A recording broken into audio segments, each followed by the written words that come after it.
It's officially been fall for 2 whole days. That means today, the day I'm starting this, is September 24th. I've decorated my bookshelves for fall. And I have a 10-book September TBR that, of course, I want to finish in September. And September ends in 7 days. So let's try and read my entire 10-book TBR before the month ends. And the 10 books on my TBR are The Darkest Part of the Forest by Holly Black, Big Little Lies by Leanne Moriarty, Some Shall Break by Ellie Marnie, Loathe to Love You by Ali Hazelwood, Curse of the Wolf King by Tassanja Odette, Alchemy of Secrets by Stephanie Garber, Not Quite Dead Yet by Holly Jackson, Green Lights by Matthew McConaughey, Kulti by Mariana Zapata, and Wildcard by Elsie Silver. We also have a little bit of a head start in this video because these 3 books I've already finished. I actually read them in a previous video that I did. So if you want to know my reviews on Alchemy of Secret, Not Quite Dead Yet, and Green Lights, you can watch that video. And then I'm also in the middle of Kulti. Right now, I'm almost done with it. I'm really liking it so far. Mariana Zapata books are like crack to me.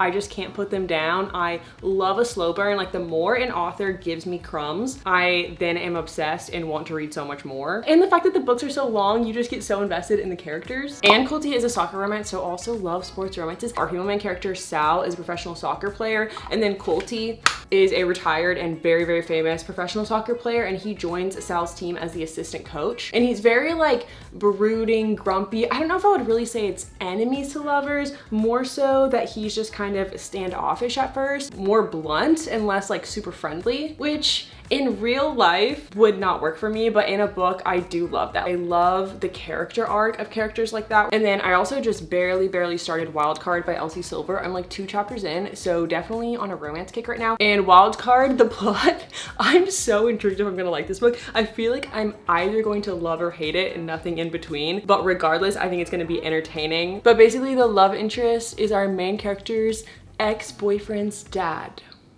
Yes, so have not read anything like that before, but I trust Elsie Silver because I always love her books. Also, look at this cute little pumpkin that my mom crocheted. My mom is like an amazing crocheter, which I've said a million times, and she launched very fall vibes, very Halloween vibes bookmarks, which I will have linked below. They're all hand crocheted by her, so just shout out to my mom because I think she's so talented. All right, makeup done. Now I need to pick out my outfit, and then we'll finish reading Kulti. Welcome to my somewhat messy closet. For now, I think I'm gonna stay in this Abercrombie shirt and these white lounge pants, but then a little bit later this afternoon I have plans to meet up with my friends Ashlyn and Jordan, and we're gonna go sit and read at Barnes & Noble. So later I'll probably switch to jeans and these cute white gym shoes. And everything I'm wearing is from ThredUp, who has very kindly sponsored today's video. ThredUp is one of the world's largest online thrift and consignment stores. I feel like I have had quite the journey with my own personal style. Years ago I loved color. I remember particularly wearing these pink pants all the time, and then I feel like I shifted to being more into patterns and textures. Here's this skirt I actually thrifted from ThredUp back in 2022 during that era. And now I feel like my style has landed more minimal and cozy, and I love that wherever I'm at in my style journey, ThredUp has pieces that fit what I'm looking for. If I can think it, I can thrift it on ThredUp. And what makes it especially easy are their search and filter options. You can actually upload a photo of an outfit you love, and ThredUp will show you similar pieces available on their site. Or with their shop social feature, you can upload Pinterest boards and Instagram posts, and ThredUp will actually analyze the inspo and recommend items that match your style. And I also love the daily edit feature. It curates picks just for me. And then of course you can always search by things like size, color, brand, or just type a description of what item you're looking for. And let me show you what I got in my most recent haul. Starting off with the outfit I'm wearing, everything is from Abercrombie. And like I said, if I want to transform this outfit from lounge to going out and about, I would switch to these BDG jeans, which originally retailed for $51, but I paid $13.64 on ThredUp. And I'd also throw in these Superga sneakers. They were originally $64, but I paid $18.69 on ThredUp. And then because this is a week-long challenge, we've got some outfit options for the rest of the week. I got this Abercrombie dress, and I also grabbed this jacket from Princess Polly, and this entire outfit was estimated to originally retail for $264, but I paid $70.78. I'm obsessed with this sweater. It originally retailed for $80 from Urban Outfitters, but I paid $15.59. And then I could pair it with this denim form skirt that was originally $76, but I paid $30.99. And I love that shopping secondhand is not only great for the environment and my wallet, but it also opens up infinite possibilities. They have everything from designer brands at a fraction of the price to new with tag items to shoes and accessories. I even put together a collection of my favorite cozy fall pieces, so you can shop my picks and browse hundreds of brands for a fraction of the price on ThredUp. Just click the link in my description and use my code Ali50 to get 50% off your first order plus free shipping. It is now time to finish Kulti. I'm on chapter 25 and my Kindle says I have an hour and 16 minutes left in the book, so we can definitely finish it very quickly. I will say I only have one little complaint so far, and it's that sometimes I think Kulti is like a little too brooding. There's been a few moments where I kind of felt a little side-eye, like, okay, he definitely owes her an apology for that one. But overall, I still really love his character. All right, let's finish this book.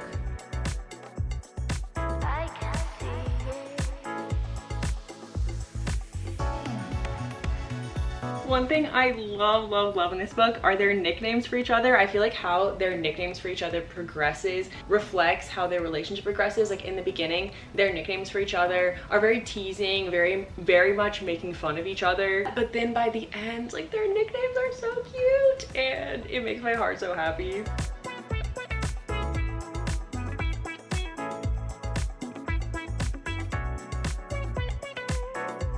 I finished the book. I think I'm gonna say 4.5 stars because to me the biggest indicator if I love a book is if I cannot put it down. And I started this book when I was on a trip to New York City, so I actually started a little bit ago. Like I was like, oh, I can't wait till the flight home because I'll be able to pick this book back up. And I feel like if I'm on a vacation, which is so exciting, so fun, but I'm also still excited to literally get on a plane to just sit and read, that means I'm loving the book. So far I've read, wait for it, The Wall of Winnipeg and Me, From Luke Off with Love, and then Kulti. And for my ranking, I would say The Wall of Winnipeg and Me is definitely my favorite, and then From Luke Off with Love is a very close second, and then Kulti I'll put number 3, and Wait For It was okay to me, to be honest. That's the only one I haven't felt super passionate in love with. And I think next I would probably read All Roads Lead Here by her.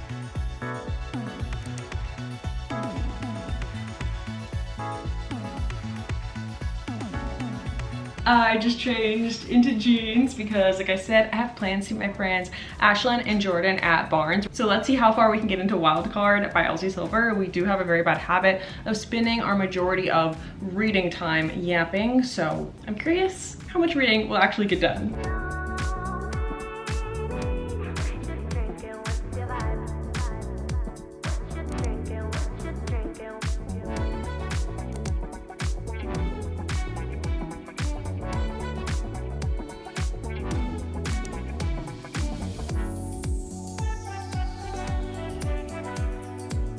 I'm currently 22% of the way into Wildcard, and it's really cute so far. I love the opener. Basically, our two main characters, they meet at an airport when I think their flight is like canceled or delayed or something, and they have to spend the night in the airport, and they're complete strangers, and they end up spending the night just like hanging out. And like that's such a cute meet cute. One thing about Elsie Silver is she gives her characters such good chemistry, which I'm obsessed with. I feel like her books are so easy to fly through. And I think this is the last book in the Rose Hill series. At the end of this book, we'll have to say goodbye to the Rose Hill series, all the characters, the Rose Hill town, which is going to be so bittersweet too. Also, it is 86 degrees outside right now, but I am pretending like it is cold enough to wear sweaters. So just let me have my fall delusions.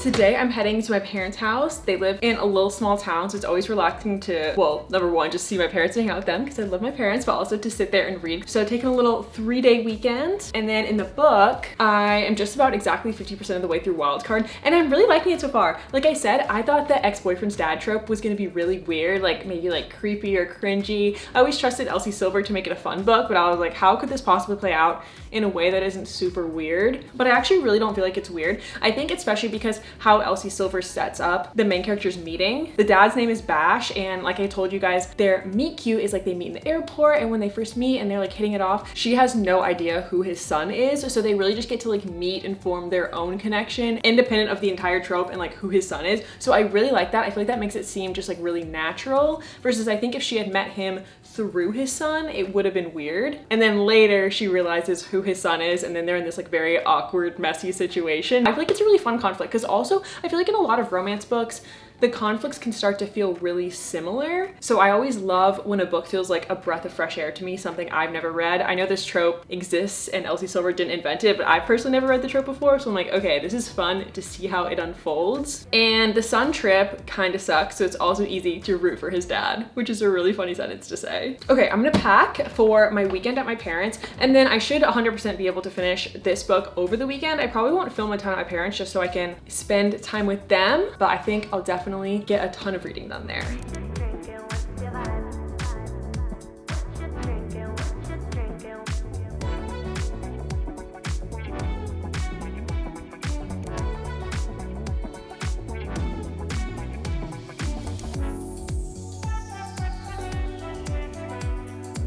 Happy Monday. I did finish Wildcard. Also, I'm at the library because we're going to start a new book today and I wanted to sit and do some reading at the library. Anyway, for Wildcard, I think I'm going to say 3.75 stars. I don't really have any complaints as to why it's not higher. I think I've just read a lot of Elsie Silver books before and this one isn't my number one or like top 3. And I like that the trope, ex-boyfriend's dad, this feels weird to say at the library. It was like the perfect amount of chaos and awkwardness and uniqueness, which I liked. And I just love Bash so much, especially the third act conflict was a lot around him, like having to deal with his feelings and communicating, and I feel like we don't read a lot about that with male main characters. Specifically, he's like a very brooding male main character, so seeing him have to kind of deal with his like lack of talking skills to be able to communicate with Gwen, I really liked in a third act conflict. And then I just returned a bunch of self-help books at the library that I had checked out for my self-help video, and now it's time to start a new book. I'm sitting outside reading on a little balcony at the library, and the next book I'm planning to start is The Darkest Part of the Forest by Holly Black.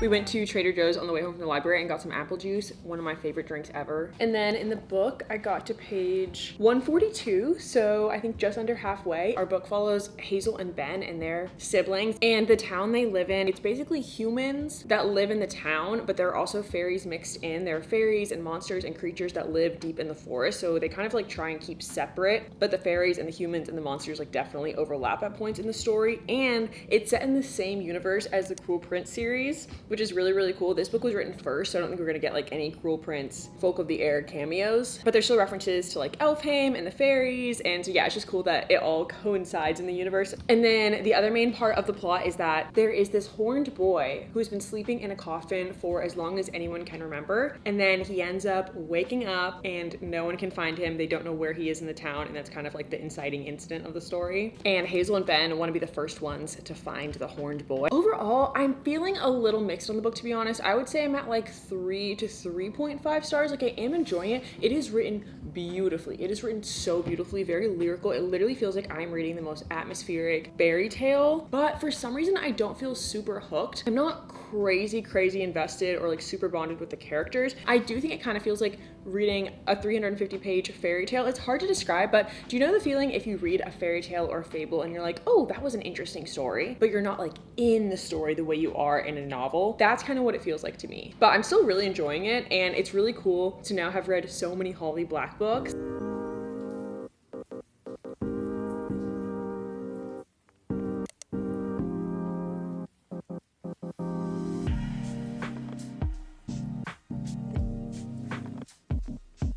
I just got back from grabbing lunch and reading with my friend Jordan. I feel like I've been so social recently, which has been so fun and so fulfilling. Honestly, it has contributed to me reading a lot less. Like, I did think it was realistic that I would read hopefully 5 books in this video. And I don't know, I feel like that's been kind of like a theme for me this year of still loving reading so much, but also balancing it, reading and just like other general cozy solo hobbies that I love with a lot more socializing. I made a ton of new friends this year, which has been so fun. Reading is supposed to be a positive hobby and isn't about all of the numbers and forcing yourself to hit certain goals. I'm more so disappointed because there's literally so many books on my September TBR that I wish I could just download into my brain because I want to read them all immediately. But the day is not over yet. I'm on page 269, so we can definitely finish this book today. Less than 100 pages left, and it's like 5 p.m. Could I read another book before midnight? Probably not, but I also have some short stories. You know, we'll see if maybe we can get some extra reading done today on top of just finishing this book.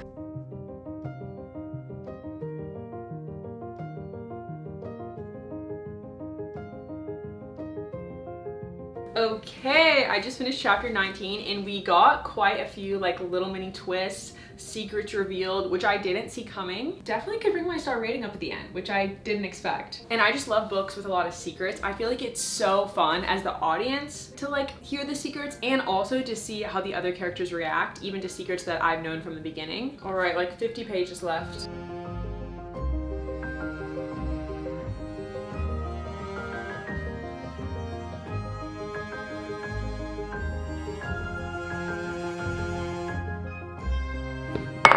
It's much later. I took a long dinner break, but I finished The Darkest Part of the Forest, and I think I'm gonna say 3.25 stars. I think this book was more just okay to me. There were some things I really loved and other things I felt met on, which I kind of already talked about, but 10 out of 10 on the atmospheric vibes. Also loved the plot. I think it's also just so cool to read this book since I'm such a big Holly Black fan. So I would recommend if you're kind of looking for like fairy tale palette cleanser vibe. Another book on the TBR complete, but let's do a little more reading tonight.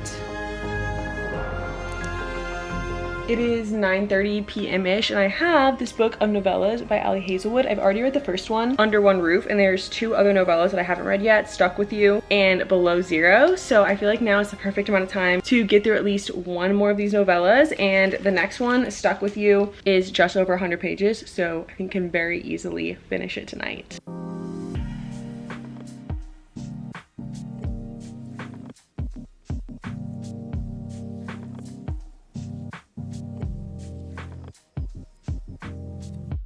I'm about halfway through the novella and I'm gonna switch to the audiobook, put on a face mask, put away some laundry, just have a little relaxing, cleaning, chore-filled evening. And so far, I actually think the plot I'm really intrigued by. I'm always so impressed when I love a short story because I think short stories seem so hard to write. Just to be able to tell a beginning, middle, end in about 100 pages and to have your reader actually care about the characters in such a short period of time will forever impress me. And I think Ali Hazelwood is just such a good writer. Her writing is so witty and clever. I love like the banter. I love her character's internal monologue. The story goes back and forth between present day and the past, which I think is like 3 or 4 weeks ago. And in present day, the characters are in an elevator together and the elevator breaks down in between floors. So that's where we get the title, because they're stuck together in the elevator. Love the forced proximity of that. And then in the past, it's their first time meeting, and I think they spend like 24-ish hours together. It seems like the past went really well, but something happened that has made them not speak until present day in the elevator. So I'm very curious why things went so well and then so wrong. My only hesitancy is I hope it's not insta-love, because I think the only times they have ever interacted is the day in the past and then present day in the elevator.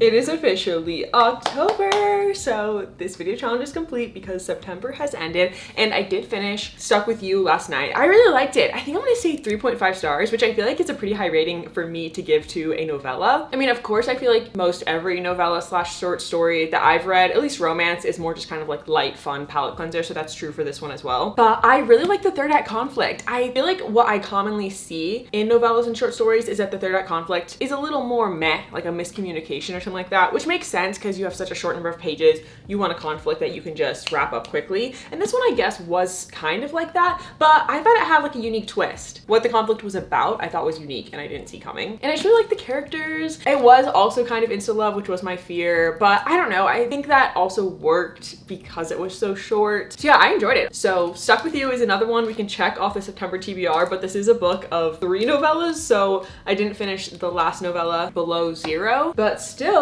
I think pretty good progress on the September TBR. In total, out of the 10 books on my September TBR, I finished 6.5/7, depending how you count this one. The 3 I didn't get to at all are Big Little Lies, Some Shall Break, and Curse of the Wolf King, which is such a bummer because I really want to read those books so bad as well. These are books that have been on my TBR for quite a while. Big Little Lies is so highly rated, and I just want to know what all the hype is about and amazing reviews. Some Shall Break is a sequel, and I loved the first book. And Curse of the Wolf King, a fairy tale retelling. I haven't read a fairy tale retelling in so long, and it feels like a very perfect fall read. So I don't know, maybe I can carry these over into my October TBR. Anyway, that is it for this challenge of completing my September TBR. Also, little OOTD, this dress is also from ThredUp, and just another reminder that you can click the link in my description to shop all of my favorite ThredUp pieces and use my code Ali50 to get 50% off your first order plus free shipping. And with that, I will see you guys in my next video. Bye!